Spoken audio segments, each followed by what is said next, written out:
I don't know if this is working.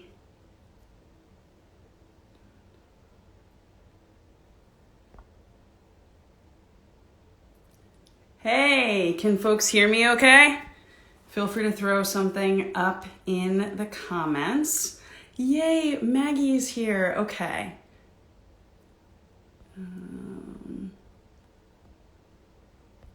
Okay, let's see. I just invited her to join me.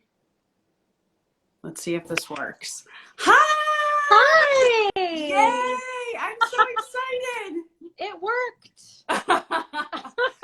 You will appreciate this. Like right as I was getting ready to get started, I went to turn on my phone and my phone wouldn't even turn on. I was like, is this a joke right now? Well, if it makes you feel any better, it's a snow day here. And so I have two kids. I hustled in, stripped them out of snowsuits, threw snowsuits in the dryer, sent them upstairs to quietly read for an hour, and promised them sledding when this is over. So it is Nice. all happening. Yay! Wait, where are you? Where are you based? Remind me. I'm in Columbus, Ohio. I'm in the middle of Ohio. Okay. Okay. Fantastic. First of all, I just need to make sure everyone knows, like, this is my first time, meeting Maggie. She is amazing. I stalked her and sent her an email and begged her to be in conversation with me. And she was kind enough to say yes. So thank you, thank you, thank you, thank you, Maggie. I really appreciate it. No, I'm Um, honored. this is so fun. Oh, sledding is fun. Yes, they will love that. I am jealous that the kids are going sledding. Meanwhile, I have like back-to-back Zoom meetings after this for clients, but Yeah, I'm it I'm is. getting on the sled. I've decided it's a snow day for me too. I love it. I love it. So first of all, how are you doing today? Tell me a little bit more about, what's going on in your pandemic life. How am I doing today? That's a good question and a tricky one to ask. I Yes. think really over the past 12 months, or 4 years or something. I'm okay. I'm okay. I like to say there's a lot of beautiful things going on in my life and in the world, and a lot of really hard, messy things going on in my life and in the world. And so on balance, it's okay. That makes Because sense. yeah, they kind of balance each other out. So it's a lot. I mean, I'm a single parent. I have two kids. Um, it's every so far every Tuesday this month has been a snow day. Oh, wow. uh, That's aggressive. because of ice. Yeah. So, and they're doing hybrid school. So one of them is in school 3 hours every day. One of them is in school all day, every other day. So I have about 4 hours a week where I don't have anyone in my house.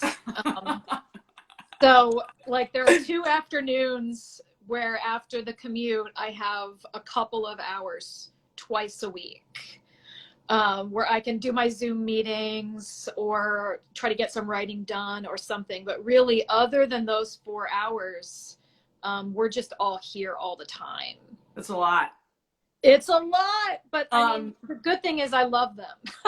Thank God. How are you managing like this pandemic moment? We're hearing a lot, especially these last few weeks, finally, about moms and, this crisis around women and work and caregiving and all the things that like women have known for a long time. I don't have kids, but like I know all of these things.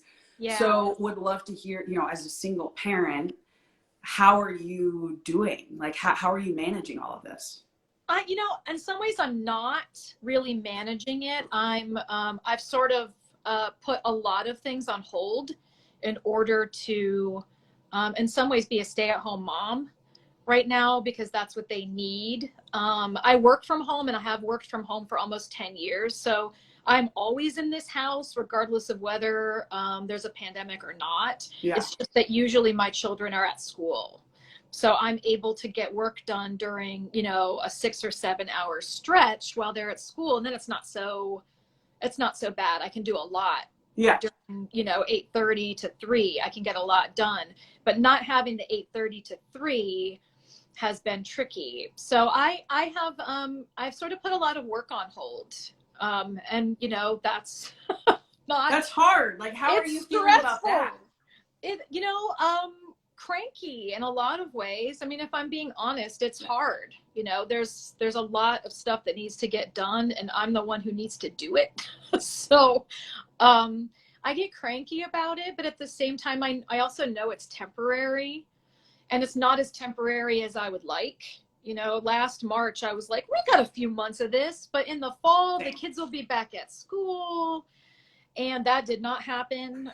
So now I'm like, maybe next fall they'll be back at school. So I know it's temporary, but a few months of gutting it out, sort of white knuckled, as opposed to like 12 to 18 months. Yeah. Gutting it out white knuckled feels different, and it's different time wise, and it's different financially, and it's different. So I told, I'll be really frank. I told my therapist on Zoom a week ago, I was just like, I'm trying to schedule like 20 minutes where I can just cry, because I feel like I need to do it. Like, yes. I need like a 20-minute cry, but there aren't really any good times of the day without hiding in a room or going down to do laundry and like not coming back up for half an hour in the basement where I can do that. And the look on her face, and she kind of put her hand to her face, and I was like, oh, I feel like I'm probably not the first person who said that. Like, there's probably a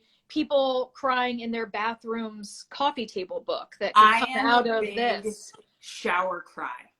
Like, yes. I am a big, like, that is a great place to hide. You can be like as loud, as messy as you need to be, and then emerge clean. Yep. I'm also a big fan of the show This Is Us. Like, if you ever feel like you're on the verge of tears, but you need something to push you over the edge, like, that's my jam. Oh, that will do it every time. Like, I don't know if I can prescribe that for myself right now. I feel like I need like Arrested Development or something entirely right now. But yeah, I mean, it's a lot. And I think, right now I'm so trying to take care of them and manage their schedules and school and feelings and own sort of stunted social development because of all of this. And, they're in 2nd and 6th grade. So in very different places, that I, don't do as much as I should do to take care of myself. And that, that feels gendered to me in a lot of ways. It is gendered. I think one of the things that stuck with me, I think it was about a week ago, in the New York Times piece, around motherhood and this moment, they had followed, I think, like 3 or 4 moms over the course of the last year. And there's this one image that I shared to my Instagram stories of a Black woman, mom, sitting up in bed with her laptop, and her husband is passed out cold next to her. And it's like, I'm assuming he also has a job, and they share the same kids. And, here she is like dutifully typing away, and he is just completely zonked out. I'm like, I need to be better at that in general. Even sans children, like, women need to be better at saying like, no, fuck this. Like, I need a break. I need a nap. Like, I need to shut down. Yep. Yeah. I need to schedule the 20 minutes. I need to go for a run. I need to, go take a walk with headphones on, or take a walk and call my best friend and just bitch for a half an hour on the dog walk. Yes. And not feel bad about it. Yeah. And whoops, I forgot the dog at home. I actually never took the dog on the dog walk. I just took my cell phone and complained for half an hour without having to yank the dog away from every other dog while complaining. Yeah, I mean, we're just doing the best we can. I mean, how are you? Today is good. I've been looking forward to this chat, and my childhood best friend was able to safely stop by with her husband and kids yesterday. So I got to see them for a little bit, and that was just, I mean, it was amazing. Like, you forget how much you miss even these brief moments of normalcy until you have them again, and you're like, oh my God, like, we didn't stop talking the entire time because we haven't been around each other this year. So that was nice. But this is a hard month for me. Thursday is my mom's birthday. And then 10 days later, it'll be the 13th anniversary of her passing. And so, it's it's a rough time. I've spent a lot of years beating myself up for, you know, how I feel in February. And now Yeah. I'm like, I don't do that anymore. Now I take off of work. You know, I do what I want to do. I'm going to go to acupuncture. I'll make a cake for my mom that my husband will devour. And, you know, we're going to do whatever we need to do to be okay. And I'm not going to feel guilty about it. No, So yeah, that's my no. goal for February. I think holding space for that stuff is so important. And when we stuff things down, it always ends up bubbling back up, usually in some toxic, worse, bigger, more Yes. dangerous, bad for you form than if you just deal with it in the moment when you're Yes. feeling it. Like you don't, it just doesn't pay dividends to No. stuff that stuff down. No. I've decided there is going to be no more shoulding of feelings, whether they are mine or someone else's. You know, everyone is entitled to feel whatever they feel, you know, right now about the things that they've lost, because like, what do I know anyway? And Yeah. what I have learned, to your point, is that shoulding my own feelings, it doesn't help. Like, it just makes the thing worse. And for me, that tends to manifest as anxiety. And like, I don't have time for that right now. So Yeah. not doing No. it. There's enough of that sort of naturally occurring right now that we don't need to be compounding it. I mean, that's the thing. It's like feeling the grief is enough on its own, rather than like before you compound that with feeling shame or guilt No. about feeling the grief. Like, why are you trying to make that a sandwich? Like, No, I no, think thank just you. feel that, you know, the single tone is fine. Like, it doesn't Exactly. need to be. Yeah. Oh, I'm sorry February's hard. I know October is that month for me. And I feel that every year it just gets heavy mid-month. You just feel different. I do. Yeah. And sometimes it sneaks up on me and I'm like, is it Mercury retrograde? Is there a full moon? And then I have to look and I'm like, oh. Yeah. You know, oh, it's pay that attention. time. Yeah. Literally, this year it was the last day in January. I was like, I already feel a little like off. Like, could this really be hitting already? And I was like, well, yeah, tomorrow's February 1st. So like, just to get through it. And so I have a countdown going. You know, we only have a couple days left. Like, that's what I'm telling myself now that I'm beyond the 2 weeks left point. And it's the shortest month. I mean, exactly. On the bright side. And I think, you know, others who've lost ones that they love might disagree, but I think it's a little bit of a blessing that, you know, my mom has her birthday and then 10 days later, it's the anniversary of her death. And then it's March. And I feel like March feels better as a month anyway, because we're getting into spring and, you know, it's like everything is going to be okay. So yeah, it's weird. So I want to share with folks who are not as familiar with Maggie and her brilliant work, some of her poems, and I'm going to ask her about them. This is my version of Maggie's book. It is very dog-eared. It looks a lot like my but it's so I can read from it, not yeah. I'm sorry. I loved it. Like, it's clearly well loved. This is actually a picture of my childhood best friend I just mentioned in the book. So this is a priority book. And this piece, it resonated with me because it is something that like I have had to come to after spending a lot of time sitting with grief. You are not betraying your grief by feeling joy.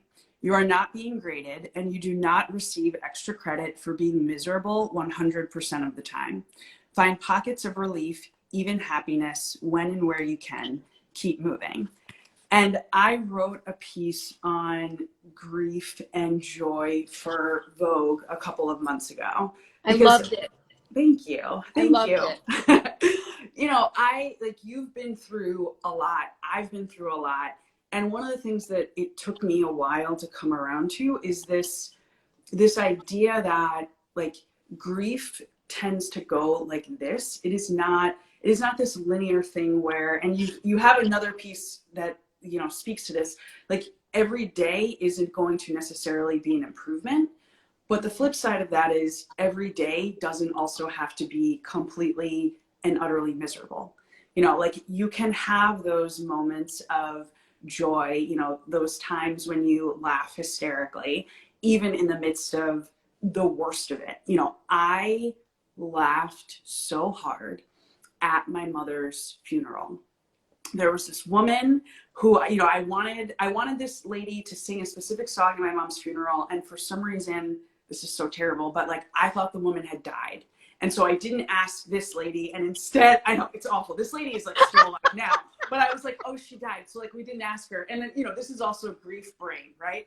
So the church found somebody else to sing this song that my mom loved, you know, this Black gospel song, His Eye is on the Sparrow. And this woman gets up and starts singing, and she is so bad. Like, I don't even know, like, it was so bad that even like my grandmother, you know, deacon in the church, my dad's mom is sitting near me and my cousin, who are like, we're doubled over in the front row of this church laughing feet away from my mom's open casket. And even my grandmother is laughing. She's like shushing us and laughing at the same time because the lady is so bad. So like kind of a mean thing, but it happened, and it was laughter that needed to be expressed even in the midst of that dark moment.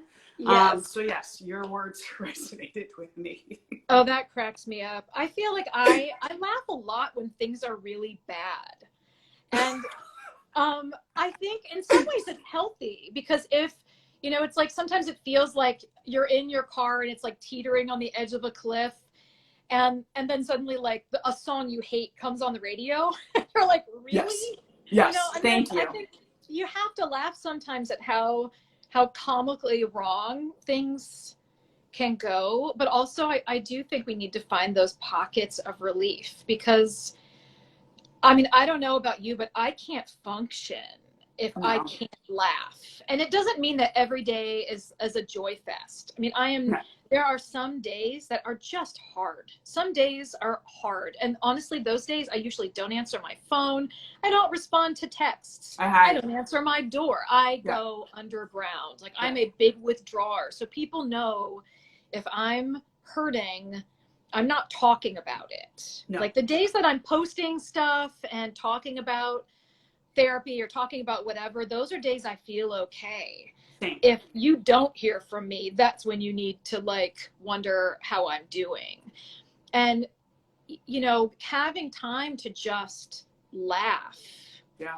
Or, you know, I bought roller skates at the beginning of the pandemic because I'm like, I was, you know, I just turned 44, but I was like, I'm 43 years old. I'm getting like quad skates. I'm going to go out roller skating and listen to music and just be ridiculous, because I can't go do anything. So I might as well have, you know, be ridiculous as a human and have dance parties with my kids and, you know, take my son to the skate park and, you know, find ways to enjoy this time, even though there's a lot of suffering. And, you know, you asked me how I was and I asked you how you were. And it's something that struck me. And I don't know if you found this, but something that struck me about this year in particular is how guilty people seem to feel when they are doing okay. Yeah, I have felt that. Yeah, like, you know, if you're having a good day or you have good news or a big announcement or something professionally has gone really well, or, you know, you're dating someone new or whatever, like the joy is when people are like, how are you? It's like, you're like, oh, I'm good. Oh, and then you remind yourself of how many people are suffering and how much loss and grief there is and how much is wrong. And you have to sort of backtrack off of sharing your good news. And I mean, I see that a lot as a writer. People, you know, I know this is a hard time, but I wanted to share the pre-order link for my book. Or I know it's like we have to preface everything with everything is terrible, but here's this one beautiful thing that's getting me through. Like you have to qualify it.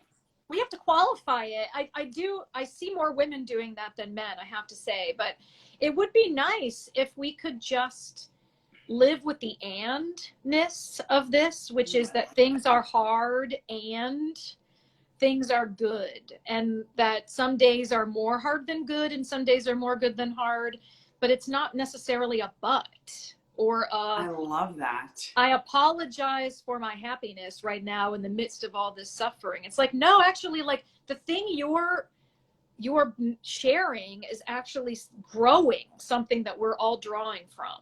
Like the andness the of this one. Oh andness my of it. God, I like that.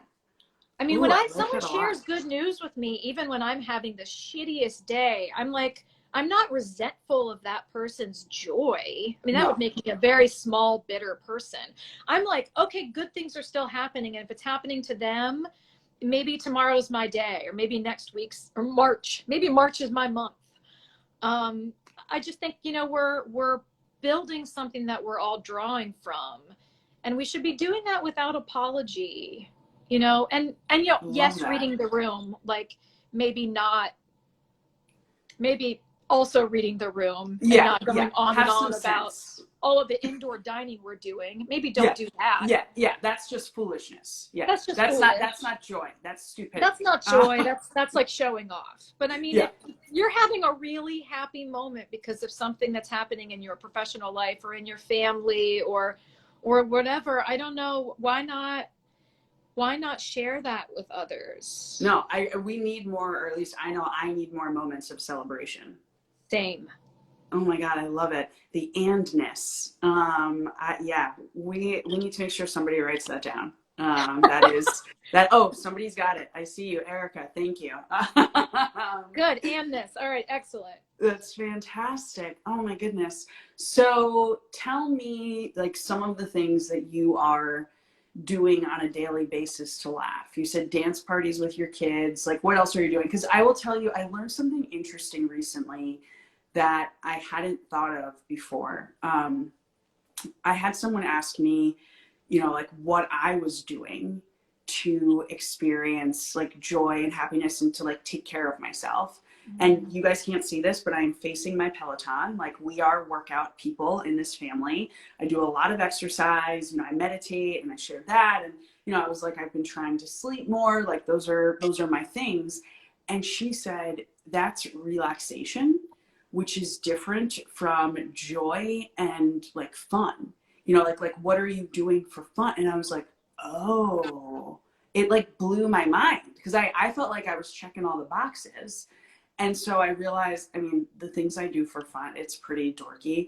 I love to read, clearly. I also love to watch like bad, like bro-y comedy movies, like the Hangover series, for I'm here instance. for it. Uh-huh. Uh-huh. So, you know, I remember it was either the day of the George Floyd murder or like the day after. It was probably the day after because I tend to have a delayed emotional response. And, you know, I told my husband, like, I'm fine. One of my friends who's in the library now, I was like, I'm fine. Like, this is just what America does. Like, I'm fine. And then, you know, fast forward, he finds me on the floor of my office, like in a ball, bawling my eyes out. And he was like, okay, like, you know, we're going to order Mexican food. It's one of my comfort foods. Just give me a chicken quesadilla. And he found, you know, some terrible, cheesy, like bro-y comedy movie on Netflix. So like that's what I'm doing, and I'm with you on the dance party. Megan Thee Stallion, Cardi B, like those are my girls right now. Yep. So tell me, like, what are some of the other things that you're doing for you right now?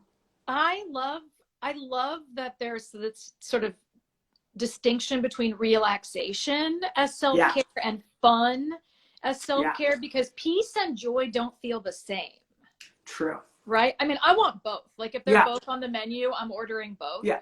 Again, the Um, andness. the and this, I will have peace and joy. I would like those things. But they do feel different. And Yeah, I think so often we, you know, the meditation, the long bath, the yeah, walk, those things are, you know, even reading, those things I think are more peace things, yes, you know, sort of tapping into that sort of inner stillness that makes yeah, us feel like, okay, oh, there I am. Like I need a lot of those moments in the day, oh, there I am moments where I get so lost in caretaking and work and responding to emails and doing dishes and forgetting how long has the laundry been sitting in the washer. Now I need to wash it again because I forgot to put it in the dryer. It's, you know, it's frozen and it smells weird. I think we get so busy that tapping into that there you are space where you can just be yourself and remember who you are as a human being apart from all Just of those breathe. other things. That's so important, but it's different from joy and silliness, Yes. which are big on my list. I mean, it's funny, I think probably as a poet, a lot of my poems are, and Keep Moving too, you know, are fairly serious, because where I go as a writer is often to that kind of introspective, quiet place where I'm thinking about loss and grief and memory and place and family. And I'm puzzling over those things. So that's a place I go in my writing. And so when people they learn my personality through my words, that's the person that they get to know. Yeah. And then they meet me and they're like, oh, you're goofy. And I'm like, and you have a dirty sense of humor. And I'm like, oh yeah. I mean, it just doesn't come out in my work, because when I'm feeling that, I'm not going to the page. I'm just living my life. Yes. You know, if I'm feeling happy and joyful and I'm with my people, I'm not sitting down with my journal. That's just not the headspace I'm in. So when I'm doing that, you know, I'm trying to think. So yeah, with the kids, doing stuff outside, you know, snowball fights, sledding, and when the weather's nice, roller skating or skateboarding, or just, you know, hanging out. And we're all very sarcastic. So we tease each other a lot. My son likes to play something he's made up called Australian Trash Talk Uno, which is playing Uno, the card game, but you trash talk each other the entire time using very heavy Australian sort of outback accents. And he's 8. So we've been doing this for a few years, and sometimes it's Cockney, like it can be different accents, but we just mercilessly slam each other and make fun of each other's card playing the entire time. And it makes a regular game of Uno so much more enjoyable. This weekend for my birthday, I watched Shaun of the Dead, which is one of my favorite bro-y comedy. It's a zombie comedy. A zombie. Oh, I have not heard of this. Okay. So I love horror movies. That's one of the things I do for joy, for pleasure. I can't do that. And I love comedies, and so Shaun of the Dead is sort of a horror comedy. It's a zombie movie that's funny. And so I ordered junk food pizza, like not the good kind, but the kind that like you don't want to admit to anyone that you eat. I love a personal pan pizza from Pizza Hut with pepperoni. I'll admit that. Okay, it may have been, I'm a vegetarian, so it may have been a pan pizza with just extra cheese from Pizza Hut, delivered to my house in a snowstorm while watching a zombie movie, and laughing really hard and saying all the dialogue, like in an annoying way, like at like 30 seconds before the character says it. I'm insufferable. But yeah, you know, back in the before times, one of my main joys was going to see live music, or going dancing.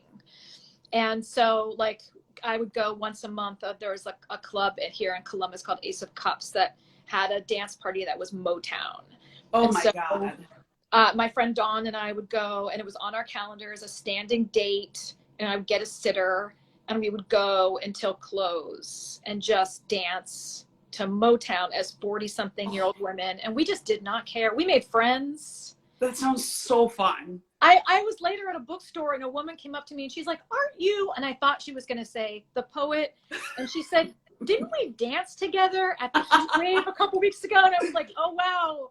People know me for something other than writing now, and it's for being a 40-something-year-old woman at a bar dancing to Motown.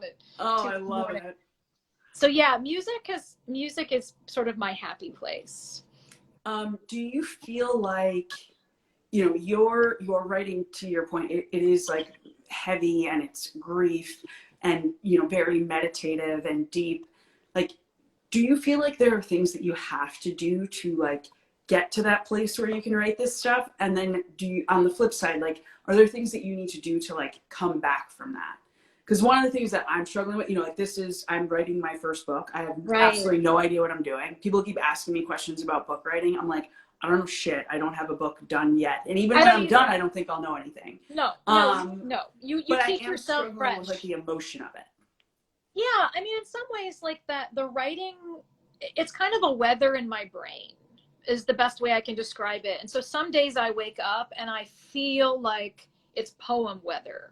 Like something in my head feels kind of quiet and moody, and it's almost like a little island I can row myself out to.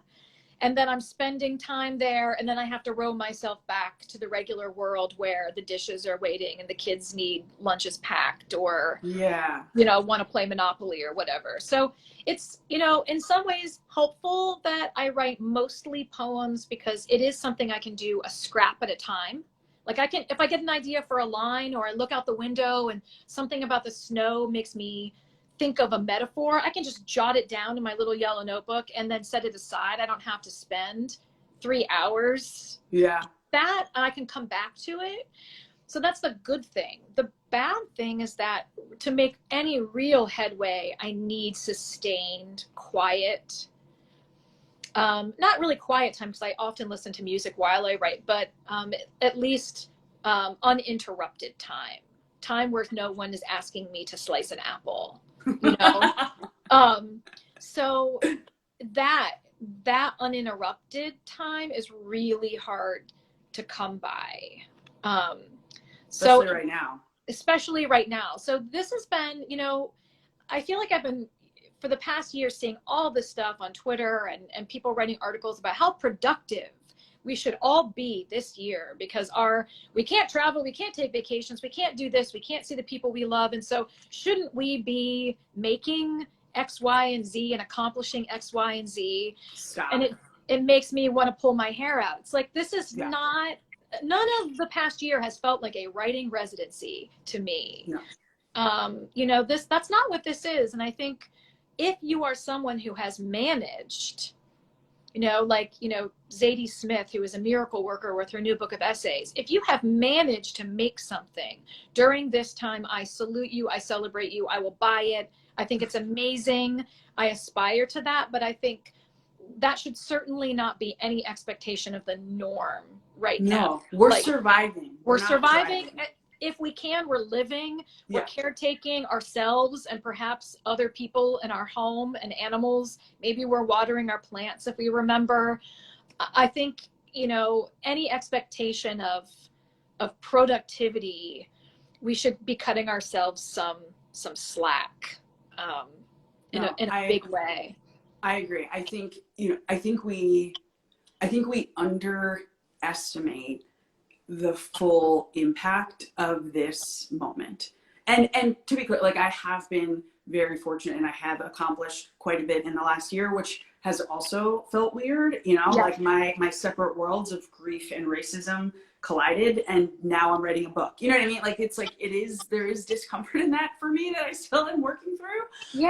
But fundamentally, I think this is a really, really hard time. And because it was, initially, we're going to white knuckle it. And, almost a year ago now, suddenly the world just shut down. And I, like you, thought, oh, okay, the vacation we were going to go on in April, we'll just plan for August. Like, it's going to be, it'll be a couple months, like, we'll be fine. And my husband works in public health. And I remember him saying, like, do you understand what a pandemic is? And right, I was like August 2023. Yeah. He said, I don't think we're going to be getting on a plane this year.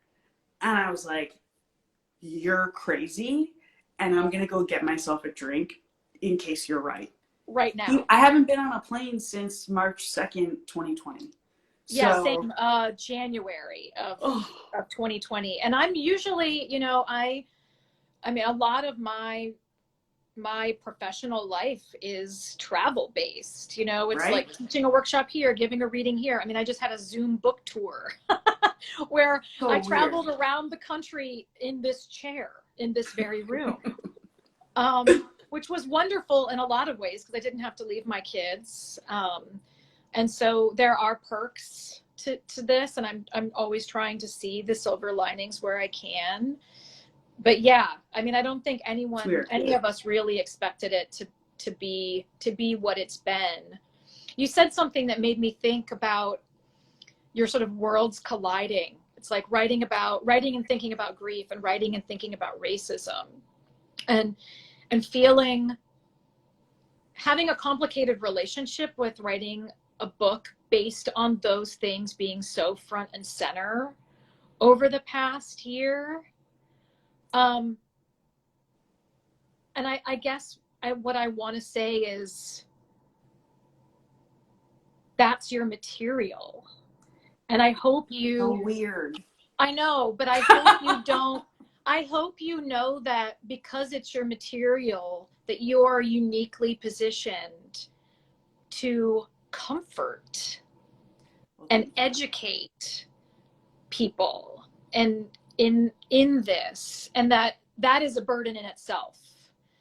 But that, like, I mean, I know a little something about feeling guilty about writing about the worst things that have happened to you, and having success from writing about the worst things that have happened to you personally or collectively. Yes. And that, I mean, it is complicated. I think therapy is useful. Oh, I'm big therapy. Yeah, I think it's useful. But I mean, if there's one thing I would say is that it puts you in a place to help. That's my hope. You know, like, I don't know about you, but like, I constantly am asking myself, like, why do you write? You know, like, I have a thriving consulting business that I could just grow and, you know, do good work in the world separate from all of these big feelings that I have that I feel the need to share with people. Yeah. And, you know, I keep coming back to, like, I write because I hope that the things that I have learned and experienced and am now processing are useful for other people. Like, that's like I write to try to help. Like, and when I don't write, and I am, you know, my journal sits next to me like all the time. I write pretty much every day, even if it's just for 10 minutes. Love it. I just, like, I don't feel like myself. Like, I don't feel like I'm fully, like, present, healthy, like, okay when I don't write. Yep. So, like, as uncomfortable as it is, I'm trying to get more comfortable with it. So yeah, it's hard though. It's hard. I mean, that's one of the things I wanted to ask you is sort of around you being so open and vulnerable about grief, and how sort of what led you down the path of wanting to write about this in this way. And maybe, I mean, I'm also curious as, like, maybe what has surprised you about either the act of writing about grief or the response that you've gotten to your writing. Those are good questions. So in terms of the path, you know, looking back, I have always been a writer, you know, like, as like a kid, even, you know, like, I was the kid who was just constantly writing stories, making up stories. You know, when I was in elementary school, I was writing papers on everything from, you know, how we were going to fix homelessness to the AIDS crisis in Africa, to like I wanted to create a revised, more detailed history of Martin Luther King. Like, I was like a crazy child. And like, that was my thing. That was my jam. At some point I decided that, like, I wasn't good at writing because I never fully learned grammar. Like, if you ask me some grammatical thing, like, I can't tell you. I have no idea. I don't know anything. Like, I'm like subject, noun, like verb. I'm like, whatever. So I put it aside, and, you know, I'm very pragmatic and strategic and entrepreneurial, and like, I leaned in on that side of my brain, and I've been building, you know, nonprofits and different organizations, and working in government and working in finance and doing all of these other things. But through it all, I wrote like crazy. You know, my mom first got sick when I was 13, and that was really, really hard. And then, you know, she got sick again right as I was graduating from college at 22. And that was also really hard. And I spent a year at home after I graduated, just kind of helping my parents sort through all of that. And I wrote my way through it. And then she was gone by the time I was 25. And at that point, I was still like writing for me, especially like in the years leading up to her death and immediately following her death. Like that was the only way for me to even like process this much of what I was experiencing. Like I had to do it because it was, I was making myself sick with anxiety over like everything that I was dealing with. And so, did all that writing back then. And then at some point, it was about 6 months after she died, I was like, I am going to write a book about my mom, about grief. And like, it's not going to be super depressing. It's going to help people. It's going to be a New York Times bestseller. And like, that's what I wrote in one of my journals, a moleskin notebook back in the day. And I've been talking about this idea of writing a book on and off since then.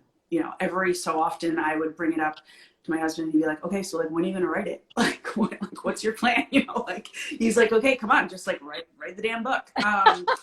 And what pushed me over the edge though was having to revisit all of my grief when we had a pregnancy loss in 2019. Because, all of a sudden, you're brought back to your knees. We spent 3 years and a lot of money and a lot of doctors and all sorts of things trying to make this thing happen. And it didn't happen. And then I had all of this like horrible physical stuff happening to my body as a result. Like, it was awful. Yeah. And so I was still dealing with that grief when the pandemic hit. And I was just like, I'm going to lose my shit. And so like I'm gonna lose it. Yeah. And so I had already picked up this book, The Artist's Way, that I'm like, everybody knows The Artist's Way. So like I had started going through that and I was like, all right, I'm just gonna do these writing exercises. Maybe I'll write a book, maybe I won't write a book, but like I need to write in order to process all of this grief. And then George Floyd happened. And it was a whole nother explosion. And so like I didn't know what else to do. I couldn't even talk about all of these things. Like I had to write because it was so painful. And I knew from my experience of losing my mom that if you just keep all of those things inside, it will not work. Like you will not work. You will fall apart. Like it's not healthy. And so that is what I ended up doing. I felt like I had no choice almost. And the response was overwhelming. On Mother's Day this last year, I had 2 articles come out that weekend. One was about the pregnancy loss, and the other was about my mom. That to me was like the most obvious thing in the world. I was like, you don't have to get over it. Like if something terrible happens to you, you lose money, like you don't get over it. And people just like went nuts and were like so enthusiastic and so supportive. And oh my God, I've been thinking this for so long and nobody ever says this. And I was like, oh my God, it's the most obvious thing in the world to me. And that then led to, this book. And it's been hard. Like I knew it was going to be hard. Everyone says it's hard to write a book. It has been hard in ways that I haven't expected because having to revisit and distill lessons from traumatic things that have happened to you, it is really hard. I mean, thank God for therapy, to your point. Like, I don't know what I would do if not for therapy. And like, just trying to be kind to myself in this moment. Like I thought I was going to sit down, Maggie, you're going to love this. I thought I was going to sit down and write 2,000 words a day of this book about, my dead mom and my pregnancy loss and all these other terrible things and do that for a month straight. Like that was my original plan. Like, I got this. Like, I have a spreadsheet with word count and everything. Oh, I got this. That's not how it's working. Oh my God. And no. And that's not how it works. You can't do that to yourself. That was my plan. I mean, and you were not writing like a manual, like or the history of X, right? Like this is from you. This is really, you're excavating all this stuff. I mean, and I'm sure if you're anything like me, after writing 500 words, you feel like you're wrung out. Yeah, like you've just been wrung out because it's heavy, having to live something and then process it enough to write about it for other people is it's difficult, right? I mean, it seems obvious to say that, but like you're putting yourself back into that headspace in order to make it clear for the reader. Yeah. And so a lot of, I mean, it's amazing to me when I write, whether it's about my divorce or pregnancy loss or, you know, my childhood or whatever, how much I have forgotten. Oh gosh, yes. Or just tucked in a little cabinet somewhere here. And not until I'm like kind of rummaging around in there while I'm writing do I stumble across this, oh, there's a shoebox in there I'd forgotten about. And you take the lid off and you're like, oh my God, shit. I forgot about that conversation. Yeah. Oh my God, he actually said that. I totally blocked that out. Or, oh my gosh, that nurse actually said that. I completely blocked that out. Or, you know, whatever the thing was. And I think the writing, you know, I don't know that writing is healing, because in a lot of ways it stirs a bunch of stuff up that might have just been laying fine where it was. But I think it's, you know, writing doesn't, I don't know that writing anything painful ever healed me, but I will say that when I've written things that were difficult for me to write and then pushed them out of the nest and shared them, I got back 100-fold. Yes. From other people saying, I needed to hear that to get through the next 3 hours. Or I didn't realize anybody else had ever experienced that. Or I have never been able to put into words what X felt like for me. And you just did that. And what a gift. And it made that worth it for me. That like feeling wrung out like a dish towel. It feels completely worth it if you have been able to be there in that way as service to somebody else in a moment when they needed it, you know, and you're doing that. So that's that but part. 2000, but forget that spreadsheet. Oh yeah, the spreadsheet, I have not opened it in a long time.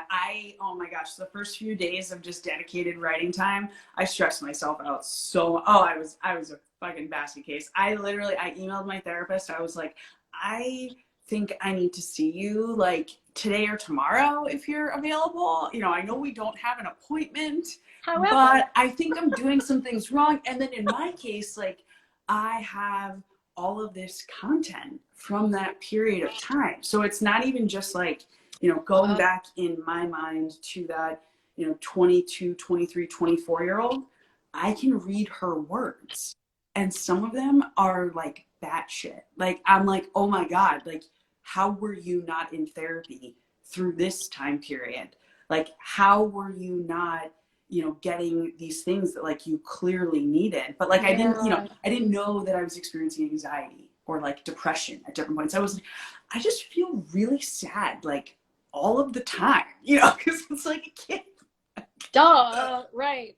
Exactly. Oh I love that you have that though, because I'm not a journal keeper. I mean, I have a notebook, so if I have an idea for a poem, I write it down, but I don't write every day. I don't have a diary. I've never been that kind of person. And so I actually do have to remember when I need to go back in time. It is hard. And I think it's really, in some ways would be mortifying, but also what a gift to be able to see the sort of real-time processing of a previous iteration of myself. Oh, it's rough. I'm sure you want to hug her. Yes. And I'm like, I want to give you a hug. I want to give you some medication. I want to send you to therapy. Like there are so many things that I want for that person. Thankfully she survived. Someone asked a question that I just want to go back to. Do you ever feel like forcing yourself to write works artistically? So here, I'm like yes and no on that. Like I have had to put a lot of structure in place around my writing because of the client work that I do as well. And so I don't know that it helps artistically, but for someone like me who is clearly, you know, controlling and like wants to make forward progress on the book constantly, I feel better if I've gotten words out when I like, you know, make myself sit and write, even when I don't feel like it. But I know that I do better work when I've given myself the breaks that I need. You know, like when I take a few days off and I feel refreshed from, you know, doing some combination of the relaxation stuff that I do and, you know, laughing and watching bad movies and, you know, Yeah. playing with my dog. Like I know that that work is better when I come at it from a more full place. Yeah. I mean, even the word forced Yeah, is loaded, right? Like if you're forced to do anything, you're not going to get the best results. So exactly. maybe it's like rethinking that, even that phrasing is like, if you commit to writing for X number of minutes each Yeah. day, or if you, but like when you think about being forced to do anything, it doesn't, No, it's I don't tricky. like being told what to do. I mean, deadlines are scary. Yeah. That is real. And I mean, it's funny. I don't actually know how to type. I never learned how to type. Yeah, I know Stop. I'm a professional writer. No, I only use You're these a two writer who fingers. doesn't know how to type, No, and these two I'm a fingers. writer that doesn't know grammar. This is great. Yeah, no.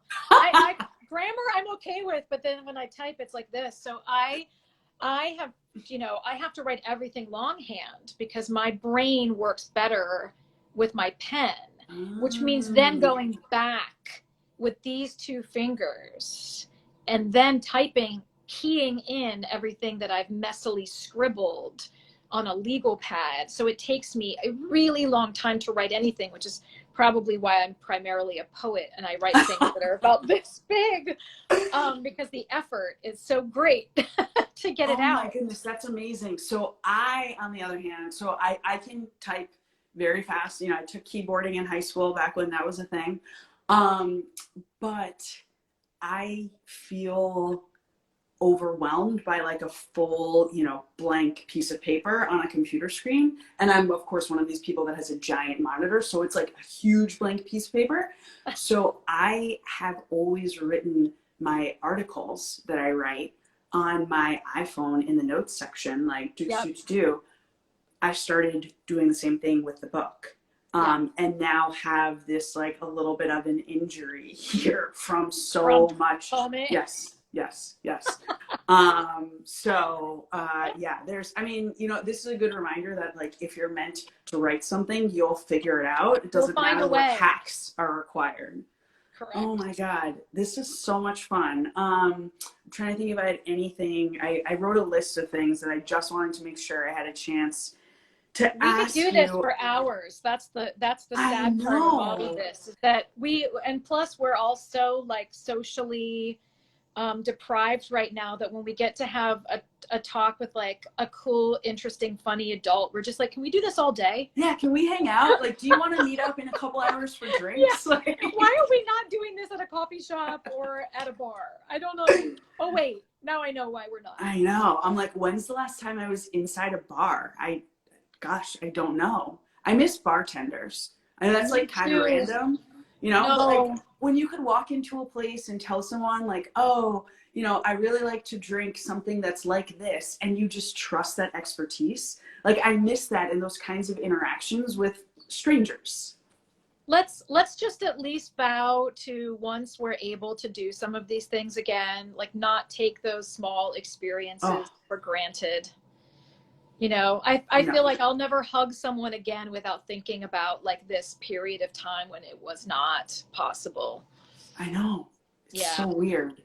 It's so, and I'm like a hugger, you know, like if like we had met at a bar or coffee shop, like I would have Same. given you a hug right off the bat. And Yep. I'm like, oh, that's right. Like we don't do that anymore. You know, like I hug Matt. And here's a thing about hugs that I'll say for, you know, the people in everyone's households. One of the things so random that we started in our household, so dorky. My, again, the childhood best friend that I mentioned before, she claims that she read somewhere that hugs are at their most effective if they last for 7 seconds. So she started this thing with her kids where it's like, you know, like, do you need 7 seconds? You know, like, you know, kids are, especially little kids when they're like heading for a meltdown or maybe coming back from one. And so we Yeah. now have this thing where it's like, do you need 7 seconds? You know, like, are you okay? Like, so I hope I everyone love can give that. someone 7 seconds today. I'm going to try that on my kids and they'll probably be like, why aren't you letting go? Too much. This is awkward. Get off me. Oh my God. This has been so fun. So fun. I have one last thing that I'm going to add and I'm going to put this on my Instagram.